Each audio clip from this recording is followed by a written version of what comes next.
Wholeness. Welcome to Notes of Naja. Notes of Naja.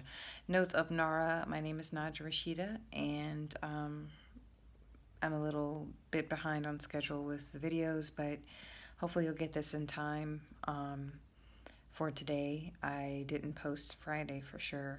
I just needed the rest, the mental rest. You can only push so hard, and so here I am. I'm about to head out, wrap it up for the night, get some rest, and get up first thing tomorrow morning, do it all over.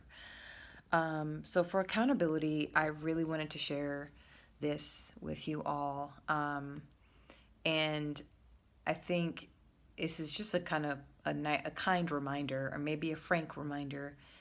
We are the gatekeepers of our own emotions, and we should not gatekeep the emotions of other people. If anything, we need to show compassion. We need to show patience. We need to observe the emotional reactions and emotional responses to others. But for in no way can we control other people's emotions. A lot of the time, if anything, we as human beings like to manipulate the emotions of others to get a desired result. Unfortunately, that is a tactic that we learn at a very, very young age before we can speak, before we can walk. And it's a basic survival coping mechanism, I think, that we fall on as children, as adolescents, and as well as adults, unfortunately. And so, in the line of work that I'm in with teenagers, they're like toddlers, but in a growing, maturing body. That is not, I hope that comes off so demeaning and belittling, but there's some truth in it. If you spend enough time, or if you're in the middle of raising, if you have successfully raised a teenager, if you are in the middle of raising a teenager, or you have not yet, but you work with teenagers, you will understand with what I'm saying. The maturity level is due to the underdevelopment of their frontal lobe of their brain. Their brain is not able to process certain things. It cannot make clear, logical, rational decisions at times. It doesn't have the magical, mystical gift called foresight, looking, planning ahead, like the cause and effect, consequences of very, lighthearted decisions that we're thinking we're making in the present moment, but we don't know how harmful or beneficial that consequence may be in our life as an adult. So I have found myself I get approached. It's an emotional roller coaster working with kids, especially with teenagers. Because again, like I said, it's like a toddler in a bigger body, in a maturing body, in a growing body.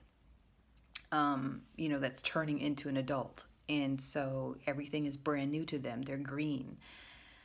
With that being said, you're going to get a lot of emotional reactions. Like most children at that age are still um, self-regulating their emotions, sadly. It's just natural. It's just part of the journey of growing up. I've been there, you've been there, we've all been there. People who say, oh, I was just a perfect little angel, I never gave my parents a hard time. Even still, I never went on my way to make life difficult for my parents, but there were some tests. I did test them at times. I was moody at times. And luckily they didn't knock my block off. I was always checked, okay? I grew up in a culture where you didn't just get away with back talking. However, they were very much aware that teenagers do what teenagers do. Some households don't give that wiggle room at all. But the gist of this message is this. You are the gatekeeper of your emotions, and to try to control, this is what I was going to say. I get approached by my teenagers, my kiddos, Now, since there's trust, it's been almost a whole academic school year, so I have rapport with the kids, so they trust me to some extent. And so they're more open about their raw emotions, and they do a lot of projecting, meaning you're making me feel this way. You're making me feel this way. You're making me feel angry. You're making me feel irritated. You're annoying me. And you know what I tell them? This is what I tell them. And it just stops them right in their tracks. Either they will laugh or they'll just walk away and leave me alone.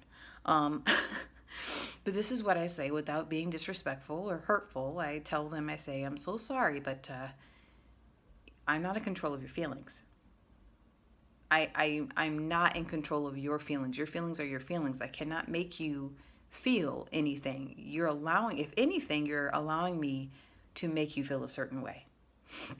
Now, to some of you, that may sound like, oh my gosh, you're not validating their feelings. Oh my gosh, you're not listening to them. Like, you're not feeling where they're at. You're not confirming their grievances. Absolutely not. I always try my best to listen, to actively listen. It's one thing to validate something, but we live in a culture where we've taken it too far. We've taken it too far. Like, get a grip, right? And I find myself having to tell my kiddos to get a grip. Now, do I talk like that? And am I that frank and straightforward with adults? I wish. No, I don't. Absolutely not. Absolutely not. As an adult person, at 36 years old, I've come to the conclusion it's not worth me trying to retrain and reprogram, recondition a whole adult human being on how to self-regulate their emotions. The only way I can help or influence in any positive way is to set or be the example. But it's a form of empowerment that when I'm working with my kiddos, it's a form of empowerment. You take your power back when you can regulate your own emotions. Feel what you're feeling. We're all sentient beings. We're all interconnected. We're all over the place. And it can be overwhelming. You will snap at somebody. You will lose your temper. You will react emotionally to some things. For me to sit here. I'm not a robot. I'm imperfect. Of course I react at times. But as an adult, not just as an adult, but as a human being on the path of self mastery, it's crucial and critical for me to make sure that I master my emotions. How do we do that? We observe them, we process them, we allow ourselves to feel what we're feeling without projecting that onto anything outside of ourselves, without externalizing our emotions onto other people. We eat it, we sit with it, you know? And a lot of the time, I have this theory where if poison has completely consumed the vessel, it has nowhere to go but out to seek another host or a parasite. You know what I'm saying? And emotions can be parasitic if not dealt with. It can eat someone from the inside out and then spread itself to other people, spread itself to other hosts that are willing and open to react rather than respond. Responding is actually, activating your mental processes and, not being swept away. Emotion is energy in motion. Emotions are meant to move, and that's why it's very connected to the moon and water and just it's very fluid. It should not be stagnant. And with kids, their hormones are like woo out of whack. So they're going to be all over the place. So I am very straightforward with them. Teenagers need to be handled with just being straightforward. If you beat around the bush, they're not going to be able to listen to what you're saying. Teenagers want to be treated like adults.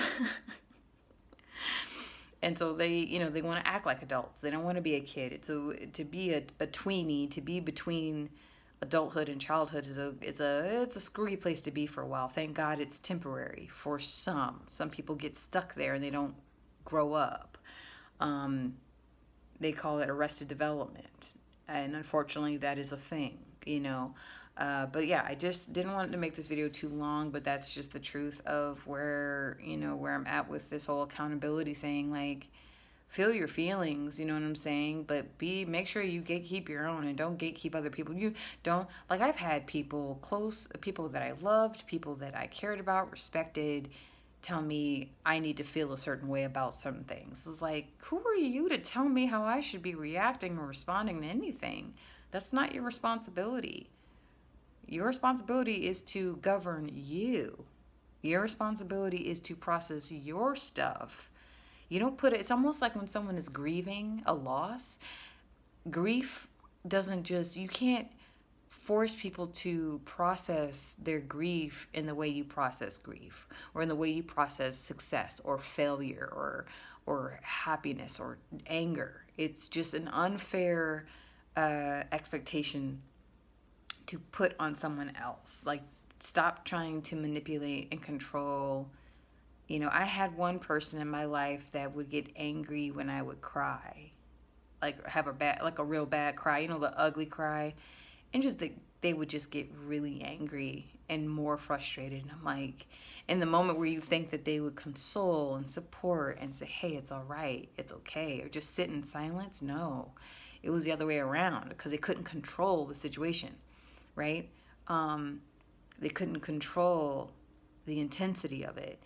It sparked it made them feel uncomfortable in some way. You know, it's really weird when people are like, why are you so happy? Or why are you so angry? Or why are you crying? It's like, what the fuck? Like, chill out. Let me have my human moment.